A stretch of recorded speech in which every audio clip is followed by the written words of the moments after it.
possessive adjectives singulier bi mu ngi lay jox my, sama, your, sa, his, her, its, sa, bosam.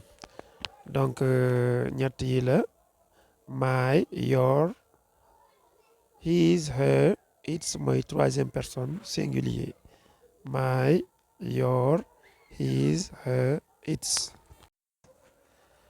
Exemple misaal my book sama livre, my book sama livre, your shoes, not shoes, shoes, my shoes, your shoes, sa dàll, your shoes, his key, caabeem, his key, caabeem moom ku góor ki, his key, caabi am caabeem, his key, caabi am, her life, dundam moom ku jigéen ki, her life, dundam moom ku jigéen ki, her life, dundam, her life, her life, dundam moom ku jigéen ki, its leg, tànkam.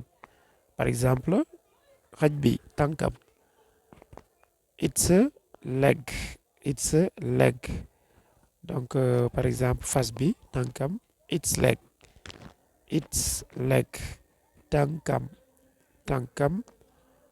tànk yu gàtt, short legs, its short legs, its leg, tànkam, its leg, tànkam.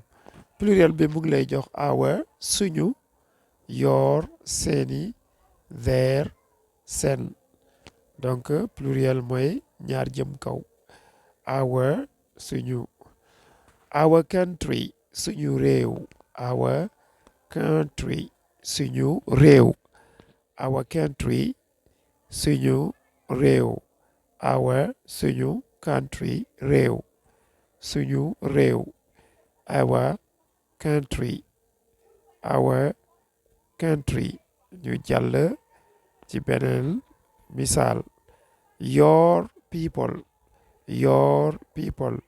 seeni nit, your people, seeni nit, your, seen, people, nit, ay nit ñu bari, your people, seeni nit, your people, seeni nit, your people, seeni nit. Ñu jàll ci beneen misaal their children, seen doom, their children, seeni doom, their children, seeni doom, their children, seeni doom.